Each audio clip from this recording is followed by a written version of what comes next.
अस्सलाम वालेकुम and good morning Pakistan. आप देख रहे हैं प्रोग्राम सुबह सवेरा और मैं हूं आपकी होस्ट महबूब चौधरी। यकीनन जनाब ठीक ठाक होंगे आप। और आज का दिन तो हमारे लिए बड़े ही खुशियों का दिन है क्योंकि हमने सेलिब्रेट करना है 9 नवंबर यानी कि यौम इकबाल। क्योंकि आपको पता है हम जब बच्चे स्पेशली अभी भी इस चीज़ को फील करते होंगे, एक्साइटेड भी होते होंगे कि जब आप स्कूल जाते हैं और स्कूल में इतनी अच्छी गहमा गहमी और तैयारियाँ चल रही होती हैं। इवन कि एक हफ़्ता पहले जो है इकबाल डे को सेलिब्रेट करने की तैयारियाँ शुरू हो जाती हैं। उनके नगमे, पोएट्री, टैब्लो पेश किए जाते हैं और बड़ा ही एक खूबसूरत सा इन्वायरमेंट बन जाता है। इवन बहुत सारी जगहों पे स्पीचेस चल रही होती हैं, बहुत सारी जगहों पे ऐसे जो है वो महफिलें लाइक एक सेलिब्रेशन का इनेकाद किया जाता है जिसमें उनको ट्रिब्यूट पेश किया जाता है। भाई क्यों ना करें, आफ्टर ऑल उन्हीं की वजह से आज इतना खूबसूरत मुल्क हमारा प्यारा वतन पाकिस्तान जो है हमें मिला है। उन्हीं के सोच का, उन्हीं के तसव्वुर का ये नतीजा है कि उन्होंने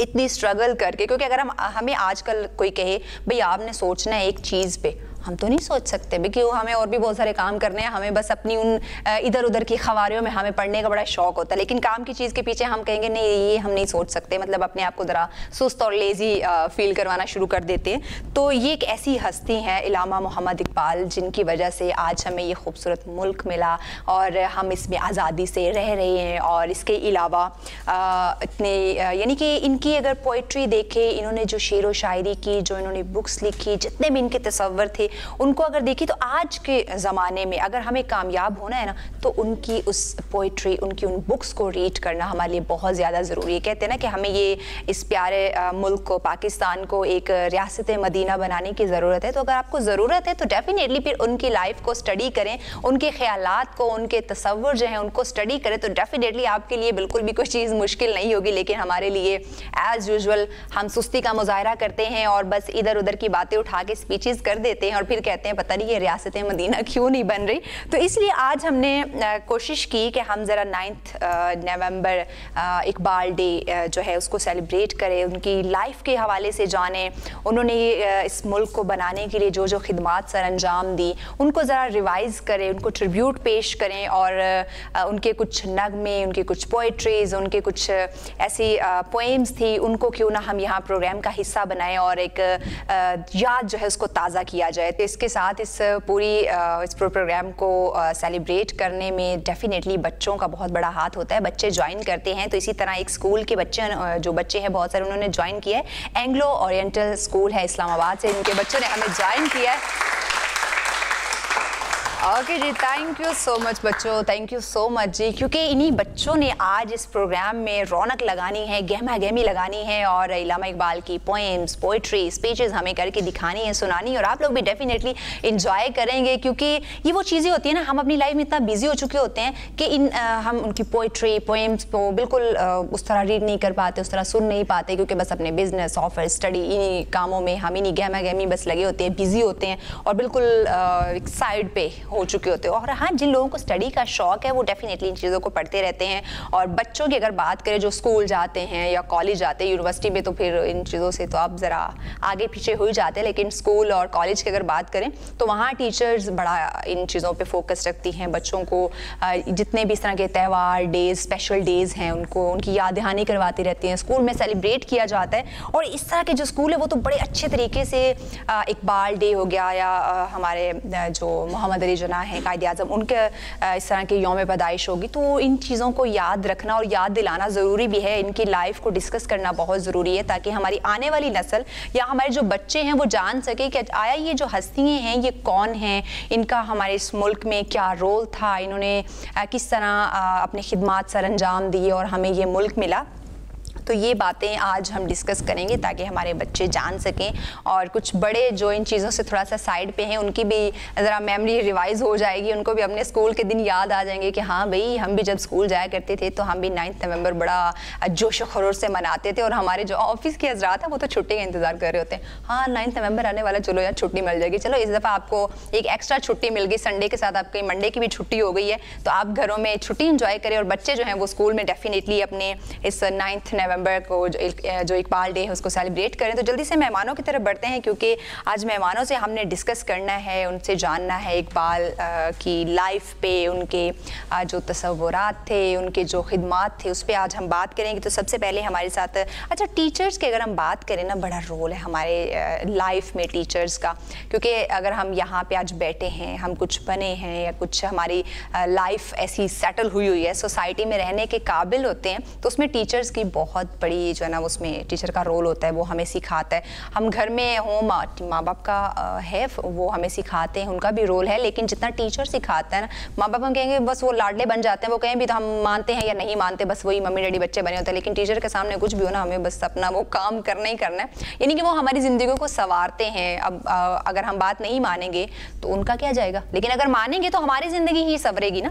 तो हमें पढ़ाने लिखाने, एक मुआशरे के काबिल बनाने में हमारे इन टीचर्स का हाथ होता है। और मैं हमेशा कहती हूँ, जहाँ कहीं भी आप टीचर्स को देखिए, उनके रिस्पेक्ट किया करें, उनको सलाम जो है वो पेश किया करें, और अगर आपके कोई पुराने टीचर आपके सामने आ जाएं तो झुक के उनको सलाम करें, उनका शुक्रिया अदा करें कि अगर आप एक मकाम पे पहुँचे हैं ना, तो आप इन्हीं टीचर्स की वजह से पहुँचे। तो इसी तरह आज भी हमारे साथ एक गवर्नमेंट टीचर ही हैं, और गवर्नमेंट टीचर कभी बहुत पोलाइट हो जाते हैं, कभी बड़े सख्त हो जाते हैं, पता नहीं ये बात क्यों उनके अंदर है। अच्छी भी है, होनी भी चाहिए। अगर सख्ती नहीं करेंगे तो हम भी बिगड़े रहेंगे, हम भी जो है वो सुधरेंगे नहीं अपनी शरारतों से, क्योंकि बच्चे आपको पता है कभी भी नहीं शरारतों से बात करते। तो हमारे साथ मौजूद हैं जी वसीम सलीम साहब। अस्सलाम वालेकुम। वालेकुम सलाम में welcome. Thank you very much. Thank you so much, आपने सर ज्वाइन किया, बहुत शुक्रिया। आपसे बातें होंगी, डिस्कस होगा, क्योंकि एक टीचर अच्छे से चीज़ को प्रेजेंट कर सकता है, उसको बता सकता है उस मौजू के हवाले से। तो अगले हमारे जो गेस्ट हैं, बातें तो उनसे भी होंगी, लेकिन बातों के साथ साथ ज़रा चूँकि इकबाल डे हमने सेलिब्रेट करना है, तो ज़रा नेशनल सॉन्ग्स हो जाएं तो बड़ा मज़ा आ जाएगा, प्रोग्राम में चार चांद लग जाएंगे। तो इसलिए खूबसूरत आवाज़ के मालिक एक सिंगर को हमने बुलाया है, ताकि वो हमारे इस प्रोग्राम को चार चांद लगा सकें। फैसल सदीकी साहब, अस्सलाम वालेकुम। वालेकुम सलाम। सुबह सवेरा में welcome. Thank you so much. आप कैसी हैं? मैं बिल्कुल खूबसूरत। हाँ। थैंक यू सो मच जी, आपने ज्वाइन किया, बहुत शुक्रिया। आते ही मस्तियों पे हम शुरू हो गए। तो इससे पहले कि मेहमानों से बातों का सिलसिला हम शुरू करें, सबसे पहले मैं चाहूँगी क्यों ना हम अपने नन्हे मुन्ने शरारती और जो चुलबुले से बच्चों ने जो ज्वाइन किया है, उनसे प्रोग्राम का आगाज़ करें। तो परिंदे की फरियाद एक बहुत ही फेमस एक पोएम है, तो क्यों ना हम ये सुनते हैं, और इसके लिए हमें ज्वाइन करेंगे जी अब्दुल हादी। अब्दुल हादी जल्दी से आ जाओ और हमें आपने सुनानी है पोएम, यहाँ पे आ जाए। अस्सलाम वालेकुम, मेरा नाम अब्दुल हादी और मैं जमात चहारा में पढ़ता हूँ। अल्लामा इकबाल ने बच्चों के लिए बहुत सारी नज़में लिखी, उनमें से एक मशहूर नज़म परिंदे की फरियाद भी है। आज मैं आपको वही नज़म सुनाने वाला हूँ। आता है याद मुझको वो गुजरा हुआ ज़माना, आता है याद मुझको वो गुजरा हुआ ज़माना, वो बागों के बहाने वो सबका चहचहाना। आज़ादियाँ कहाँ वो अब अपने घोंसले की, अपनी खुशी से आना अपनी खुशी से जाना। लगती है चोट दिल पर, आता है याद जिस दम, शबनम के आंसुओं पर कलियों का मुस्कुराना। और प्यारी प्यारी सूरत वो कामनी सी मूरत, आबाद जिसके दम से था मेरा आशियाना। आती नहीं सदाएं उसकी मेरे कफ़ज़ में, आती नहीं सदाएं उसकी मेरे कफ़ज़ में, होती मेरी रिहाई एकाश मेरे बस में। क्या बदनसीब हूँ मैं घर को तरस रहा हूँ, साथी तो हैं वतन में मैं कैद में पड़ा हूँ। इस कैद का इलाही दुखड़ा किसे सुनाऊँ, इस कैद का इलाही दुखड़ा किसे सुनाऊँ। डर है यहीं कफस में मैं गम से मर न जाऊँ। जब से चमन छुटा है ये हाल हो गया है, दिल गम को खा रहा है गम दिल को खा रहा है। वाह वाह। गाना इसे समझकर खुश हो न सुनने वाले, गाना इसे समझकर खुश हो न सुनने वाले, दुखी हुए दिलों की फरियाद ये सदा है। शुक्रिया।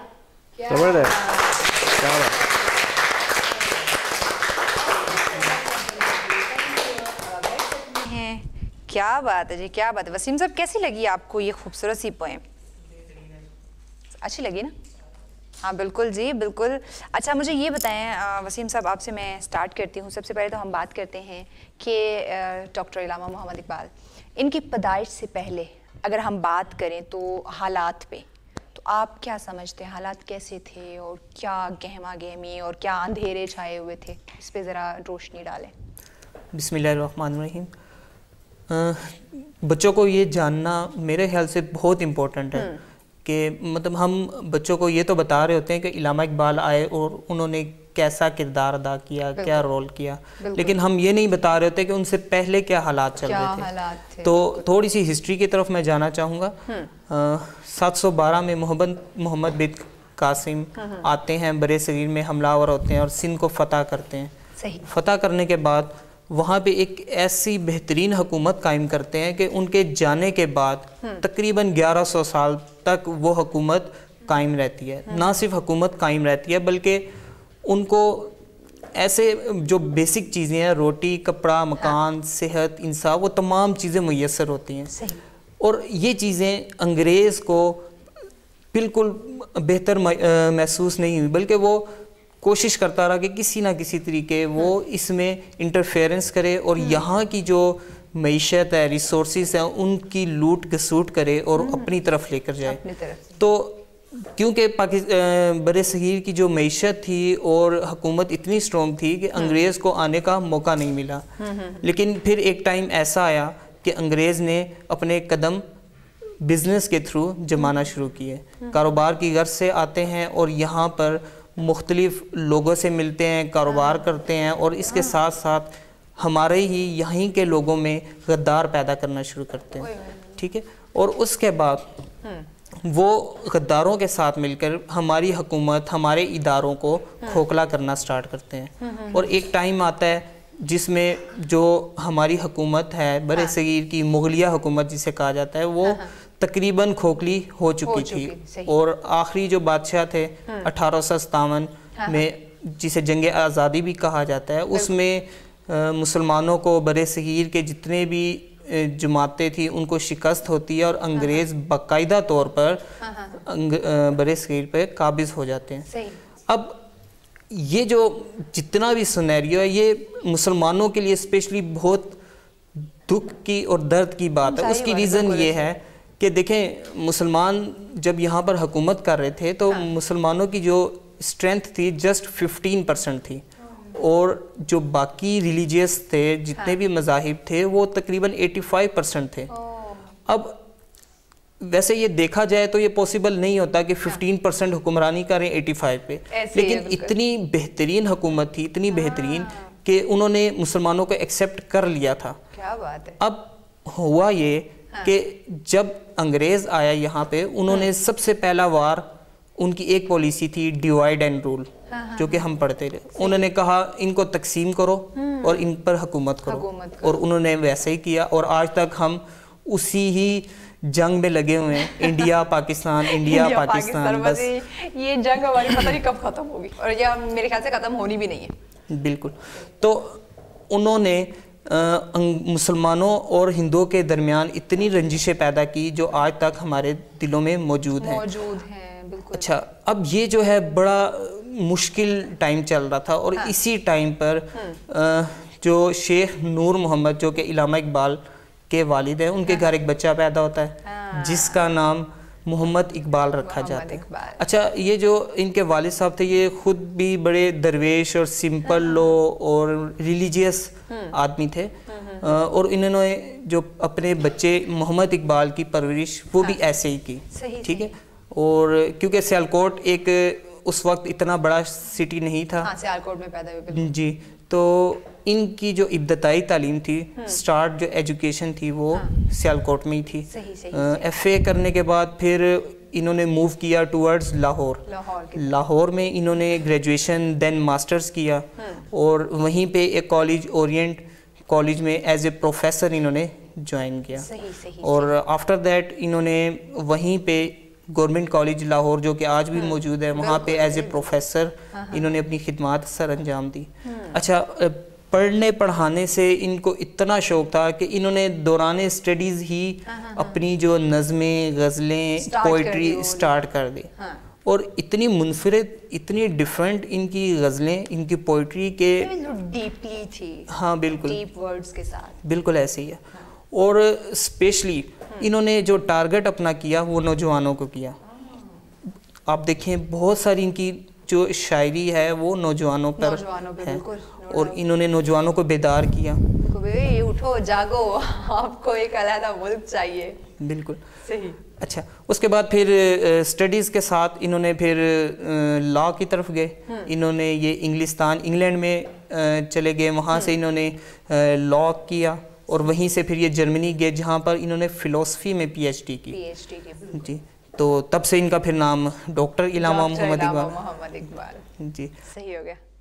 चले जी, मज़ीद भी आगे हम इनसे पूछते हैं उनकी लाइफ के बारे में, फिर उनके तसव्वुरात पे बात करेंगे। अच्छा फैसल, ब्रेक पे जाने से पहले मैं थोड़ा सा आपसे भी जानना चाहूँगी कि अब ज़ाहिर है बचपन तो आपका भी गुजरा है, अब वो टीचर हैं, उनसे ज़रा हम सीरियस टॉपिक पे बात करेंगे। आपसे ज़रा मैं थोड़ी सी मैं उनकी गुफ्तगू को सुनकर मैं खुद बड़ा सीरियस हो गया था। मैंने कहा कि प्रोग्राम किस साइड पे जा रहा है ये तो मैंने वो टीचर है इसलिए हम ज़रा सीरियस बात करेंगे, ज़रा कुछ जानने की कोशिश करेंगे ताकि हमारे बच्चे भी जान सकें। मैं 2-4 चीज़ें उसमें मजीद ऐड करना जो मुझे पता है अल्लामा इकबाल की। अल्लामा इकबाल को हमारे यहाँ अल्लामा इकबाल कहा जाता है, इनको ईरान में इकबाल लाहौरी कहा जाता है, इकबाल लाहौरी, और ये उनका वहाँ पे इसी नाम से ये याद किए जाते हैं। और दूसरा ये है कि हमारे पास उनकी सिर्फ शायरी पहुंची है, उन्होंने नसर में इतना काम किया हुआ है जिसके ऊपर अभी तक रिसर्च मुकम्मल नहीं हुई, और वो बड़ी पाए की है, इस्लाम के मुतल्लिक है और मुसलमानों के मुतल्लिक है। दुआ करें कि हमारी यंग जनरेशन तक उनकी नसर भी पहुंच जाए।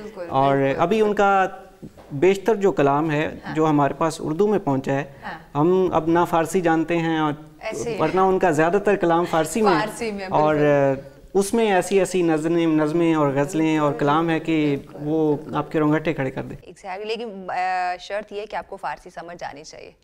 अब समझने वाला तर्जमा उसका कोई तर्जमा करने वाला हो, या फिर फ़ारसी में लिखा उसका साथ ट्रांसलेशन भी हो जो आपको समझ आ सके।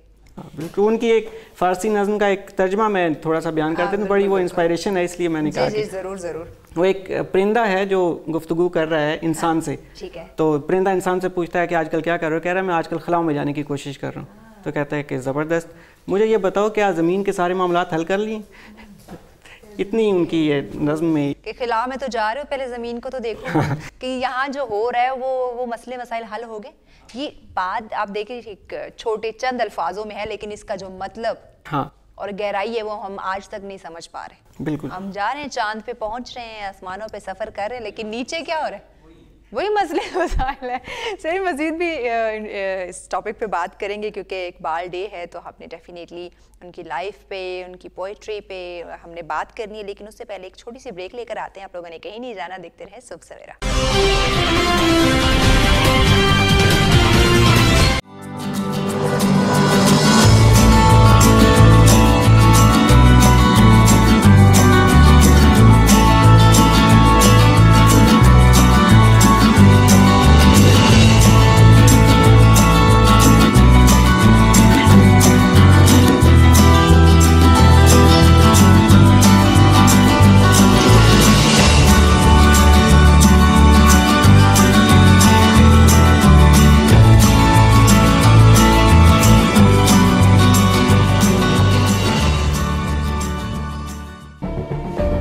जुल्म सितम की ये दास्तां बहुत पुरानी है। हर दौर में हलाकू, टीपू, सिकंदर ने एक तारीख लिखी है। ये जुल्म इंसाफ का सफर कभी ना रुकेगा। आज भी पुलिस अदलिया हुक्मरान होने के बावजूद इंसाफ नहीं। हकामे बाला तक मजलूम की रसाई क्यों नहीं? रेड न्यूज बनेगा आपकी आवाज, लड़ेगा हक की खातिर और करेंगे पर्दाफाश हर जालिम का। देखते रहे प्रोग्राम जुल्म और सितम, सिर्फ रेड न्यूज पर सिकंदर मुगल के साथ।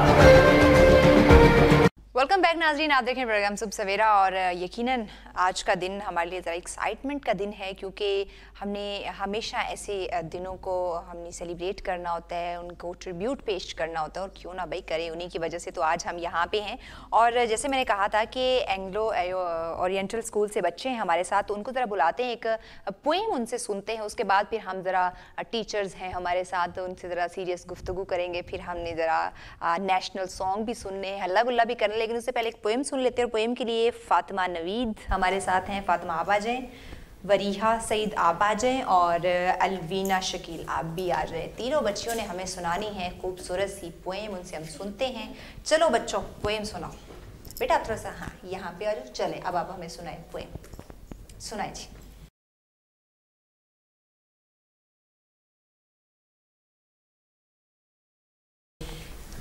अस्सलाम वालेकुम, my name is Fatima Naveed and I am from class 4। जो मैं आज आपको नज़म सुनाने वाली हूँ उसका नाम है एक गाय और बकरी। अस्सलाम वालेकुम, my name is Raiya Saeed, I am from class 4। आज मैं आपको गाय और बकरी की नज़म सुनाने वाली हूँ। क्यों गरीबी क्या मिजाज हैं, गाय बोली के खैर अच्छे हैं। कट रही है बुरी भली अपनी, कट रही है बुरी भली अपनी, है मुसीबत में जिंदगी अपनी। जान पर आ बनी है क्या कहिए, अपनी किस्मत बुरी है क्या कहिए। देखती हूँ खुदा की शान को मैं, रो रही हूँ बुरों की जान को मैं। जोर चलता नहीं है गरीबों का, पेश आया लिखा नसीबों का। दूध कम दूध तो बुड़बुड़ाता है, मुँह जो दुबली तो बेच खाता है। आदमी से कोई भला ना करे, इससे पाला पड़े खुदा ना करे। हथकंडों से गुलाम करता है, किन फरेबों से राम करता है। इसके बच्चों को पालती हूँ मैं, दूध से जान डालती हूँ मैं। बदले नेकी के ये बुराई है, मेरे अल्लाह तेरी दुहाई है। सुन के बकरी माजरा सारा, बोली ऐसा गिला नहीं है अच्छा। बात सच्ची है बेमज़ा लगती, मैं कहूँ पर खुदा लगती। ये चरागाह ये ठंडी ठंडी हवा, ये चरागाह ये ठंडी ठंडी हवा। ये हरी घास और ये साया, ऐसी खुशियाँ हमें नसीब कहाँ, ऐसी खुशियाँ हमें नसीब कहाँ। ये कहाँ ये बेज़बां ये गरीब कहाँ। ये मज़े सारे आदमी के दम से हैं, ये मज़े सारे आदमी के दम से हैं। लुत्फ़ सारे उसके दम से हैं, उसके दम से है अपनी आबादी, उसके दम से है अपनी आबादी। कैद हमको भले के आज़ादी, सौ तरह के बन्नों में खटका, सौ तरह के बन्नों में खटका। वहाँ की गुजरान से बचाए खुदा, हम पे एहसान है बड़ा उसका, हम पे एहसान है बड़ा उसका। हमको ज़िबा नहीं गिल्ला उसका। कदर आराम की अगर समझो, आदमी का कभी गिला ना करो। शाबाश। Very good, very good, very good, very good.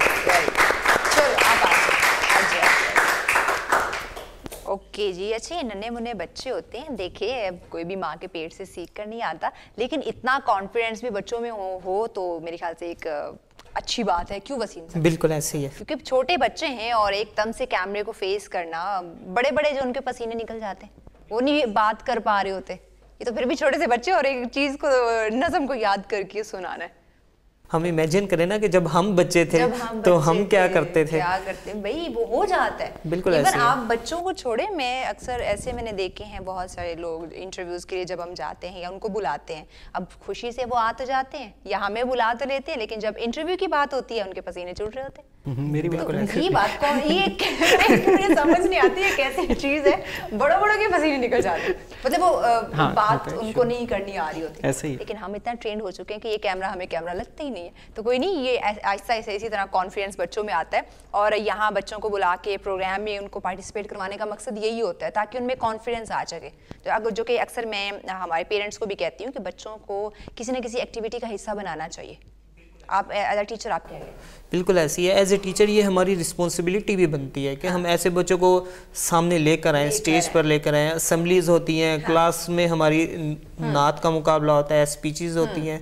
अच्छा, जो फिर बच्चे हम उनको लेकर नहीं आते और यही बच्चे कॉलेजेस, यूनिवर्सिटीज़ और हायर स्टडीज़ करने के बाद भी उनको बोलने का तरीका नहीं आता। और वो दो बंदों के सामने जब उनको बात करने का कहा जाए, इवन के वो डॉक्टर्स, लॉयर्स बन जाते हैं लेकिन वो बात नहीं कर पाते। तो उसकी रीज़न ही यही होती है कि वो जब यंग एज में थे तो उन्होंने पार्टिसिपेट नहीं किया, बल्कि उनको करवाया नहीं गया।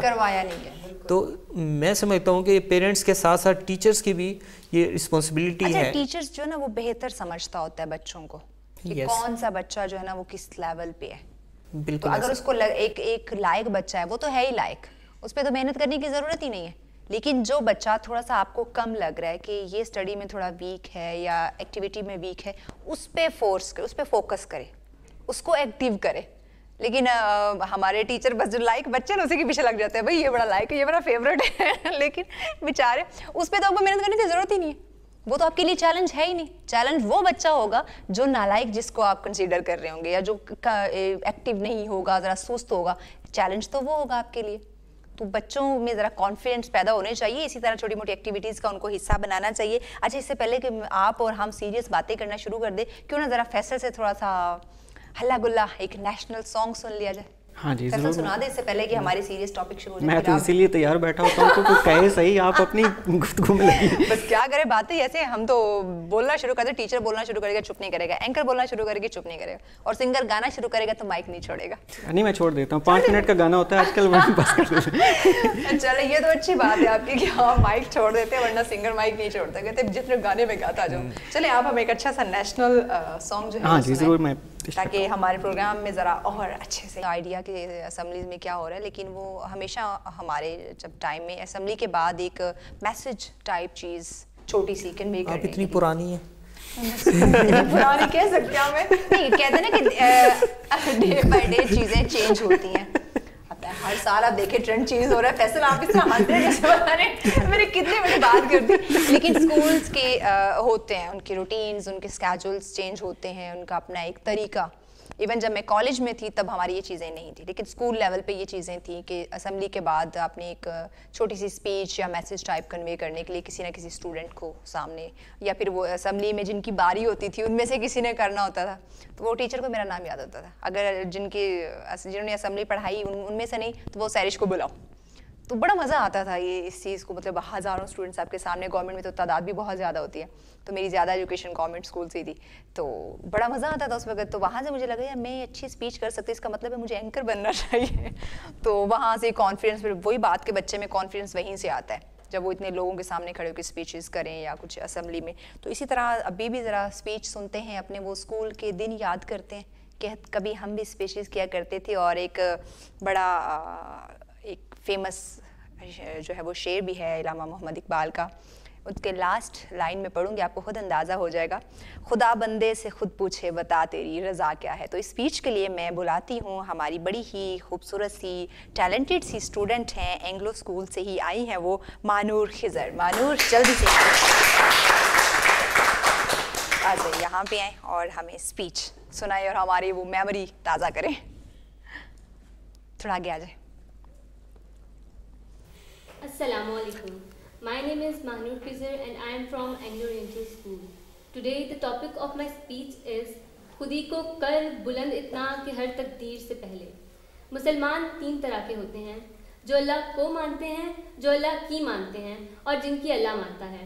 और जब इंसान तीसरे दर्जे पर पहुंच जाता है तो ऐसे में इकबाल ने क्या खूब कहा है, खुदी को कर बुलंद इतना कि हर तकदीर से पहले, खुदी को कर बुलंद इतना कि हर तकदीर से पहले, खुदा बंदे से खुद पूछे बता तेरी रज़ा क्या है। अल्लामा इकबाल ने जो नज़र, जो फिक्र मुसलमानों को दी, उसकी महराज बसफ़ा एक होती है। खुदी एक गैर मामूली ताकत है जिसके साथ इंसान पूरे जहां में छा जाता है। इकबाल कहते हैं, ज़मीनो आसमान कुर्सी ओर्स, ज़मीनो आसमान कुर्सी ओर्स, खुदी के बस में है सारी खुदाई। इंसान की कामयाबी का राज सिर्फ खुदी की मजाल से है। कोई अंदाज़ा कर सकता है इसके ज़ोरे बाजू का, कोई अंदाज़ा कर सकता है इसके ज़ोरे बाजू का, निगाहे मर्द मोमिन से बदल जाती हैं तकदीरें। ये कैसे होता है, ये मकाम कैसे आता है जब खुदा बंदे से खुद पूछे बता तेरी रज़ा क्या है।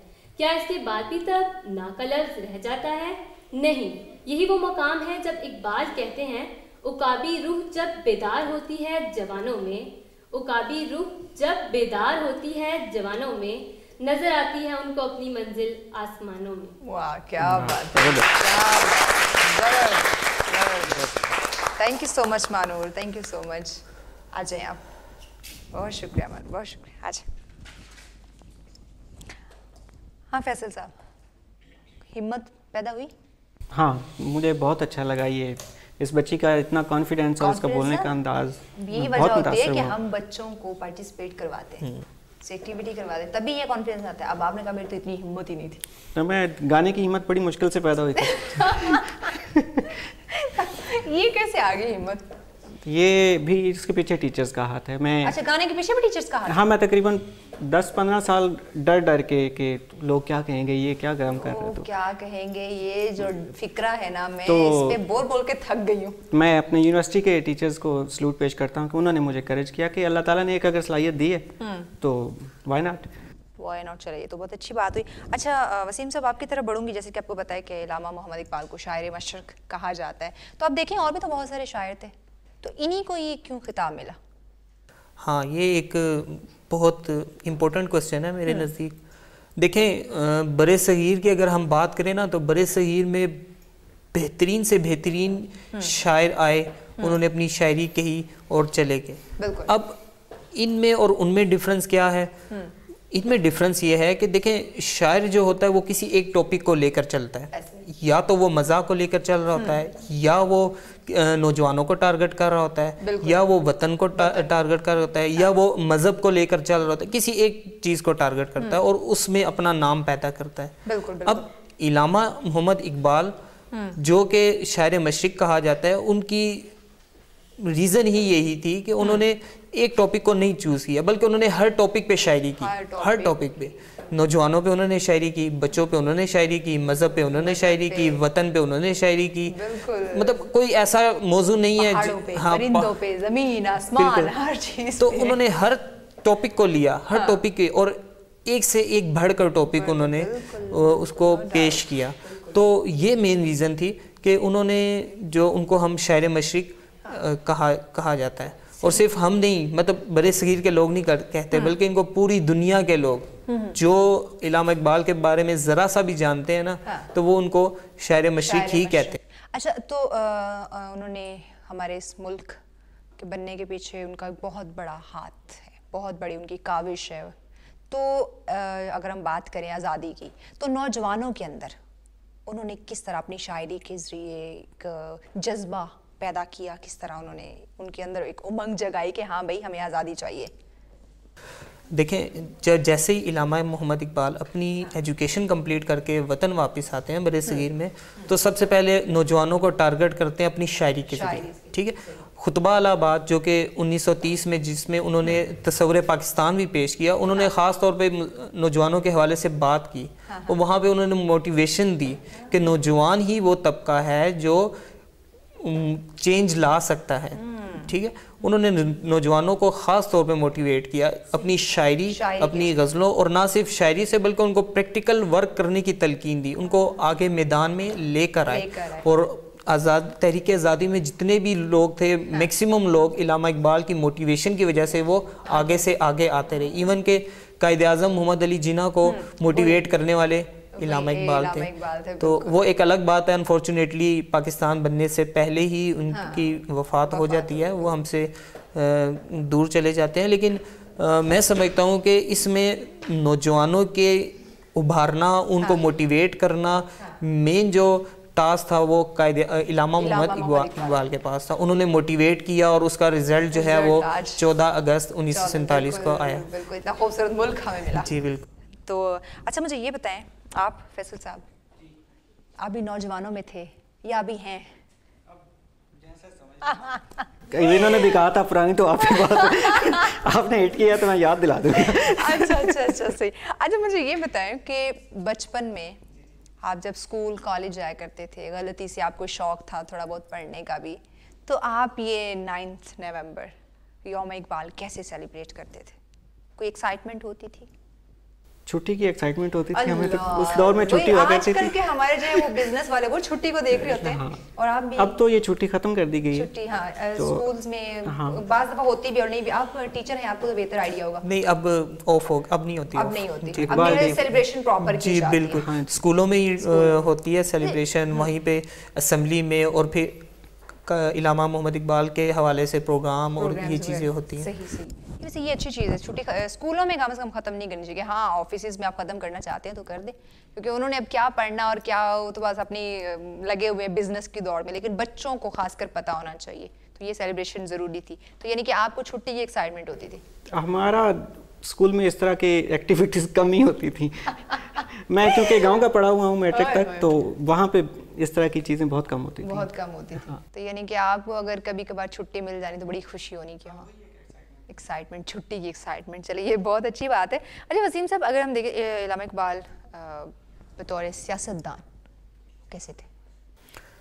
जैसे मैंने अभी थोड़ी देर पहले बताया कि खुतबा आलाबाद में उन्होंने तस्वुर एक पेश किया पाकिस्तान का, और उससे पहले वो मुस्लिम लीग के प्रेसिडेंट थे, और प्रेसिडेंट बनने के साथ ही उन्होंने जितने भी मुस्लिम लीग के जितने भी लीडरान थे उनको इकट्ठा किया, जमा किया, एक प्लेटफॉर्म पे लेकर आए। क्योंकि बहुत सारे ऐसे लोग थे जो कांग्रेस में जा चुके थे, कुछ ऐसे थे जो डीमोटिवेट हो चुके थे और उनमें मोटिवेशन की कमी थी। तो इल्हामा मोहम्मद इकबाल ने क्या किया कि उनको इकट्ठा किया और उनको ये बावर करवाया कि मुसलमानों की जो जमात है वो मुस्लिम लीग है, ना कि कांग्रेस है। तो ऐसे अफराद को, इवन के कायदे आज़म खुद कांग्रेस में थे, उनको लेकर आए, और बहुत से लीडरान थे जिनको कांग्रेस से निकाला और मुस्लिम लीग में जमा किया। तो ये सबसे बड़ा उनका कारनामा था कि एक जमात में उनको, एक लड़ी में उनको परोया गया। वरना कुछ लोग उधर कांग्रेस में होते, कुछ डिमोटिवेट बैठे होते, चंद एक लोग मुस्लिम लीग में होते, तो ऐसे स्ट्रगल करना बहुत डिफिकल्ट था। तो एक प्लेटफॉर्म पे लेकर आना, उनको मोटिवेट करना, उनको एक रास्ता दिखाना, ये सियासी एतबार से इल्हामा मोहम्मद इकबाल का बहुत बड़ा कारनामा है। जबरदस्त भाई, उनके कारनामों से अगर हम यहाँ पढ़ना शुरू करेंगे तो शायद वक्त और ज़िंदगी कम पड़ जाए। ऐसे ही जो उन्होंने कारनामे सर अंजाम दिए और जिस ख्यालात का इजहार करते रहे और तसव्वुरात जो पेश करते रहे। अच्छा जी, मज़ीद इससे पहले कि हमारी बातें और शुरू हो जाएं, क्यों ना हम इल्हामा इकबाल की नज़म एक सुन लें। फैसल, आपको बड़ी हंसी आ रही है। मुझे वो छोटा बच्चा अच्छा लग रहा है। चलें जी, नज़म हम एक जल्दी से सुन लेते हैं इससे पहले कि हमारे प्रोग्राम का वक्त भी ख़त्म हो जाए। इल्हामा इकबाल की एक नज़म है, एक आरज़ू। उसके लिए हमें ज्वाइन करेंगी जी एंग्लो स्कूल के मिशाल ज़हरा। आप आ जाएँ हमारे साथ, और हादिया खान और उनके साथ हैं रिदा फातिमा। आ जाएँ जी आप, और सुनते हैं एक नज़म, एक आरज़ू।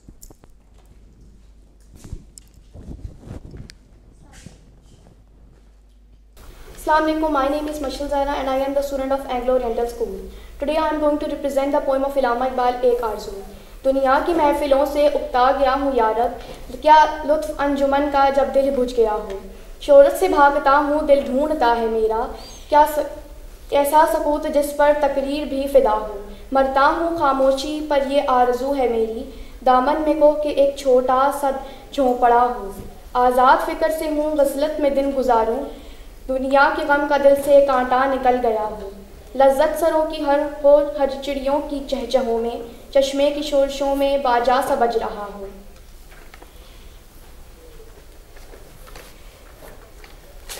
मानूस इस कदर हो सूरत से मेरी बुलबुल, मानूस इस कदर हो सूरत से मेरी बुलबुल, नन्हे से दिल में इसके खटका ना कुछ मेरा हो।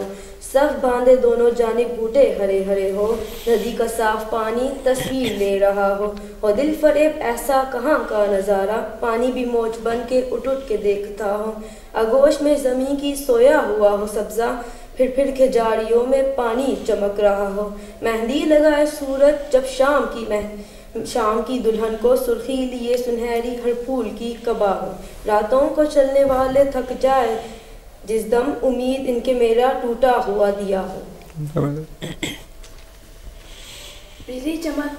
बिजली चमक के उनको कुटिया मेरी दिखा दे, जब आसमां पे बरसों बादल घरा हुआ हो। पहले पहर की कोयल वो सुबह की मौजन, मैं उसका हमनवा हूँ वो मेरी हमनवा हो।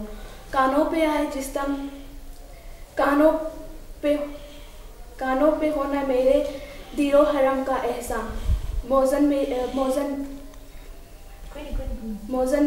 झोंपड़ी हो, मौजन ही झोंपड़ी का मुझको सहरनुमा हो। फूलों को आए जिस दम शबनम वुज़ू कराने, रोना मेरा वुज़ू हो नाला मेरी दुआ हो। इस खामोशी में जाएं इतने बुलंद नाले, तारों के काफिले को मेरी दुआ सदा हो। हर दर्दमंद दिल को रोना मेरा रुला दे, बेहोश जो करे हैं शायद उन्हें जगा दे। बहुत खूब, जबरदस्त, बहुत अच्छे। अच्छा जी, इससे पहले कि फैसल साहब और वसीम साहब से मज़ीद बातें, उनका सिलसिला शुरू हो जाए, बच्चों को ज़रा बुला लेते हैं और उनसे एक पोएम सुन लेते हैं, पहाड़ और गुलहरी। जैसे कि आप पहाड़ और गुलहरी बैठे हुए हैं हम जरा बच्चों को बुलाते हैं, उनसे सुनते हैं मोहम्मद अली रहमान और उनके साथ हैं हमना फातिमा। आ जाए जी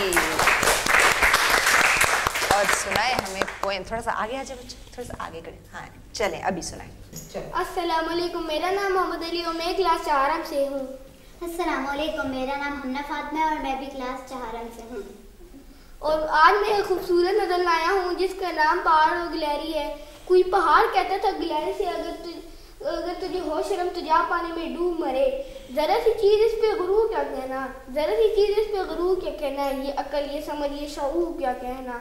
खुदा की शान है ये ना चीज़ चीज़ बन बैठी, खुदा की शान है ये ना चीज़ चीज़ बन बैठी, यूं बेशऊर हो बाशऊर बन बैठी। जो मुझ में है तुझको वो नसीब कहाँ, जो मुझ में है तुझको वो नसीब कहाँ, भला पहाड़ कहाँ जानवर गरीब कहाँ। कहा ये सुन के गुलहरी ने मुंह संभाल जरा, कहा ये सुन के गुलहरी ने मुंह संभाल जरा, ये कच्ची बातें हैं दिल से इन्हें निकाल जरा। जो मैं बड़ी नहीं तेरी तरह तो क्या परवाह, जो मैं बड़ी नहीं तेरी तरह तो क्या परवाह, नहीं है तू भी तो आखिर मेरी तरह छोटा। हर एक चीज़ से पैदा खुदा की कुदरत है, हर एक चीज़ से पैदा खुदा की कुदरत है, कोई बड़ा कोई छोटा ये उसकी हिकमत है। बड़ा जहां में तुझको बना दिया उसने, बड़ा जहां में तुझको बना दिया उसने, मुझे दरख्त पे चढ़ना सिखा दिया उसने। कदम उठाने की ताकत नहीं ज़रा तुझ में, कदम उठाने की ताकत नहीं ज़रा तुझ में, मेरी बड़ाई है खूबी है और क्या तुझ में। जो तू बड़ा है तो मुझसा हुनर दिखा मुझको, जो तू बड़ा है तो मुझसा हुनर दिखा मुझको, ये छालिया ही ज़रा तोड़ कर दिखा मुझको। नहीं है कोई चीज़ निकम्मी ज़माने में, कोई बुरा नहीं कुदरत के कारखाने में। जबरदस्त। आज बच्चों आज क्या बात है। छोटे छोटे बच्चे इतनी चीज़ें याद रख लेते हैं, यही बहुत बड़ी बात होती है ना, यही बड़ी बात होती है, इतनी चीज़ें याद रख लेते हैं। चलो जी टाइम हमारे पास शॉर्ट है, तो आखिरी सवाल मैं आपसे करना चाहूँगी वसीम साहब कि अगर आज के दौर में हम देखें कि आज के हमारे जो नौजवान नस्ल है या जो हमारी शायरी है, हम किस तरह उससे जो है वो फ़ायदा हमारे नौजवान उठा सकते हैं या हम उससे उठा सकते हैं फ़ायदा इल्लामा इकबाल की शायरी से आज के दौर में। देखें यहाँ मतलब बहुत सारे नौजवान हैं जो शायरी को जस्ट शायरी लेकर चलते हैं, ठीक है, कभी उनके अल्फाज पे तवज्जो नहीं दी जाती, कभी उनके अल्फाज को समझने की कोशिश नहीं की जाती। अच्छा सॉरी टू से आपकी बात काट रही हूँ, अगर कोई हो ना प्यार मोहब्बत इश्क वाली शायरी, ओह बिल्कुल ऐसे ही उस पर तवज्जो देंगे ना, बिल्कुल ऐसी है, उसमें गहराई में जाएंगे कि ये था क्या, बिल्कुल ऐसी है। और इल्लामा इकबाल की जो शायरी है नौजवानों के हवाले से वो हमेशा सेल्फ मोटिवेशन की तरफ है। इल्लामा इकबाल फरमाते हैं कि आप खुद से अपने अंदर एक क्वालिटीज़ पैदा करें कि आप खुद आगे बढ़ सकें, आपको कोई दूसरा बंदा पुश ना करे, आपको कोई मोटिवेट ना करे, बल्कि खुद से आपके अंदर मोटिवेशन आए, ठीक है, आप दूसरों के लिए मोटिवेशनल बने भाई, बिल्कुल ऐसे ही है। तो उनकी शायरी भी इसी तरह ही है। तो हमें नौजवानों को, जितने भी नौजवान हैं, उनको मेरा और इल्लामा इकबाल की तरफ से ये एक पैगाम है कि हमेशा सेल्फ मोटिवेशन की तरफ जाएं। ये कभी ना सोचें कि मुझे कोई मोटिवेट करेगा और फिर मैं ये काम करूँगा या मैं कदम बढ़ाऊँगा। तो अपने अंदर खुद से मोटिवेशन पैदा करें और जो आपके अंदर टैलेंट है, जो आप करना चाहते हैं, वो आप कर गुजरे। बिल्कुल, कामयाबी आपको देखिए कैसे मिलती है, लेकिन कुछ करने का सोचें तो सही। अच्छा फैसल, आप क्या कहोगे इस हवाले से? मुझे अल्लामा इकबाल के 2 शेर याद आ रहे हैं और अगर आप कहें तो मैं गुनगुना के अगर पेश कर दूँ। एग्जैक्टली, व्हाई नॉट इरशाद, ज़रूर ज़रूर, हम सुनने के लिए तैयार हैं। तू रहनवर्दे शौक है, मंजिल न कर कबूल, तू रहनवर्दे शौक है, तू रहनवर्दे शौक है, मंजिल न कर कबूल, तू रहनवर्दे शौक है, मंजिल न कर कबूल। लैला भी हम नशी हो तो, लैला भी हम नशी हो तो, महमिल न कर कबूल। लैला भी हम नशी हो तो, सुबह अज़ल ये मुझसे कहा जिब्राइल ने, सुबह अज़ल ये मुझसे कहा जिब्राइल ने, जो अक्ल का गुलाम हो वो दिल न कर कबूल, जो अक्ल का गुलाम हो वो दिल न कर कबूल, लैला भी हम नशी हो तो। क्या बात है। अभी चूंकि प्रोग्राम का वक्त हमारे पास बिल्कुल ख़त्म होने वाला है, लेकिन मैं कहूँगी बल्कि चाहूँगी भी और कहना भी चाहूँगी कि जैसे कि आपको पता है कि उन्होंने ज़्यादातर शायरी फ़ारसी में ही की, तो क्यों ना एक ये भी याद ताज़ा कर लें, ये भी ट्रिब्यूट उनको पेश कर लें। फ़ारसी रुबाई के लिए हमारे पास आएंगे जी उस्ताद सईद। आ जाए उस्ताद सईद, आ जाए जल्दी से आ जाए, यहाँ पे खड़े हो जाएं और ज़रा फ़ारसी में हमें सुनाएं। हाँ शुरू करें। अस्सलाम वालेकुम, my name is Susaid Saeed, I am from class 5। आज मैं आपको इलामा इकबाल की एक रुबाई सुनाऊंगा। तू गनी अज़हर दो आलम मन फ़कीर, रोज़े महशर उस रहाए मन पजीर, हर तुम्ही बीनी हिसाबम नागुज़ीर, अज़ निगाह मुस्तफ़ा पन्हा बगीर। शुक्रिया।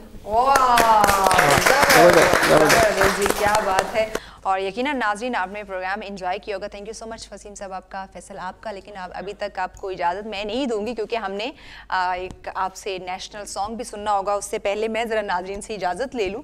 तो नाज़रीन हमारा आज के प्रोग्राम करने का मकसद ये था, देखिए हम इंटरटेनमेंट के शोज़ करते हैं, फैशन से करते हैं, कुकिंग के करते हैं, हर टॉपिक पे करते हैं, लेकिन ऐसे जो स्पेशल डेज़ होते हैं उनको लाजमी याद रखा करें और कोशिश किया करें अपने बच्चों तक ये नॉलेज डिलीवर करें। उनको बताएं कि अगर आज आप इस मुल्क में हैं, इस मुल्क को बनाने के पीछे किन का हाथ है, किन का तसव्वुर है, किन की मेहनत है, किन की कुर्बानियाँ हैं, ये लाजमी उनको बताया करें। क्योंकि देखिए बड़े होके हमने अपनी ज़िंदगी की गहमा गहमी में बिज़ी होना ही होना है, लेकिन ये चीज़ें याद रखना बहुत ज़रूरी है। हमें बस इतना तो आजकल पता होता है कि हाँ फ़लाँ दिन छुट्टी होनी है, भाई छुट्टी क्यों दी जा रही है, उसके पीछे क्या वजह है, वो दिन कौन सा है और वो किसका दिन है और वो बंदा कौन है, किन को हम ट्रिब्यूट पेश कर रहे हैं। तो ये छोटी छोटी बातों को लाजमी याद रखा करें। और हमारा और रेड न्यूज़ का हमेशा से हमारी काविश रही है, कोशिश रही है कि आप लोगों तक ऐसे डेज़ लेकर आएँ, आपको दिखाएं और इंफॉर्मेशन ऐसे दिनों के हवाले से पहुंचा सके, ताकि जो लोग नहीं भी जानते या कम जानते उनको भी पता चले भी हाँ ये दिन है तो इन दिनों को क्या हुआ था और ये दिन किन के हैं और किन को ट्रिब्यूट पेश किया जा रहा है। तो अपना फीडबैक हमें लाजमी दीजिएगा और अपने होस्ट महविज चौधरी को और रेड न्यूज़ की पूरी टीम को दीजिए इजाज़त। लेकिन जाने से पहले हम सुनेंगे फैसल का एक अच्छा सा नेशनल सॉन्ग, और उस सॉन्ग में मुझे ज्वाइन करने वाले हैं एंग्लो स्कूल के तमाम बच्चे। तो हम इंजॉय करते हैं ये खूबसूरत सा नेशनल सॉन्ग।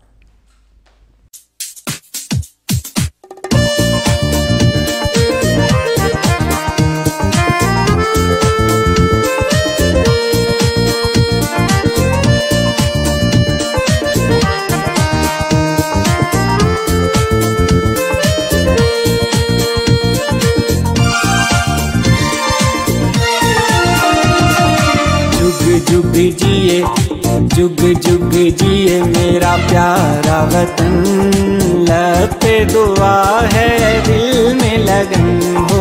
जुग जुग जिए जुग जुग जिए मेरा प्यारा वतन, लब पे दुआ है दिल में लगन हो। जुग जुग जिए जुग जुग जिए।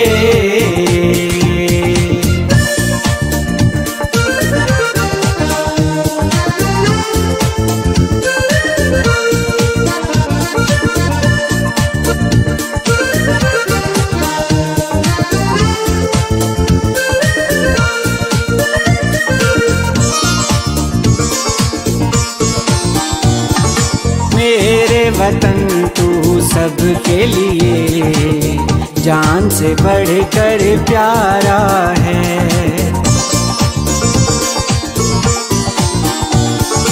मेरे वतन तू सबके लिए जान से बढ़कर प्यारा है। इन गुल रंग फजाओं में तुझसे ही उजियारा है। तेरा हर एक जर्रा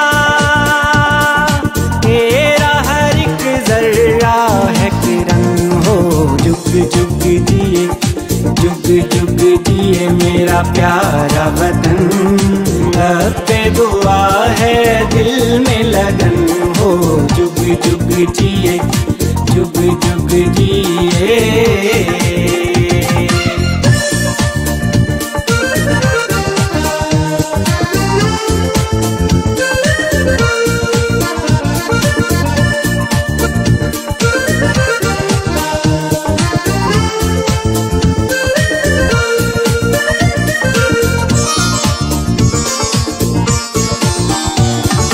हर पल तेरी अजमत के अफसाने दोहराएंगे।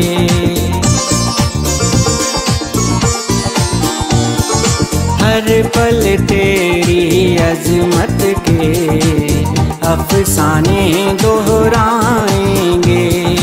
जब तक भी हम जिंदा हैं गीत तेरे ही गाएंगे। तेरी अमानत है, तेरी अमानत है मेरा फन हो। जुग जुग जिए, जुग जुग जिए मेरा प्यारा वतन, लब पे दुआ है दिल में लगन हो। जुग जुग जिए, जुग जुग जिए।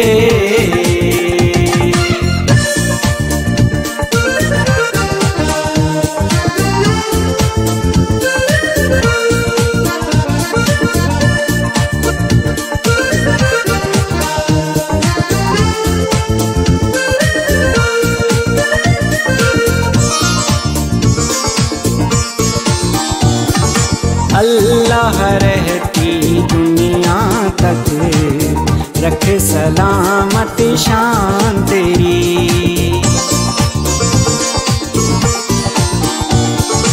अल्लाह रहती दुनिया तक रख सलामत शान तेरी। तेरे दम से हम जिंदा, हमसे है पहचान तेरी। तुझ पे निछावर है, तुझ पे निछावर तन मन धन हो।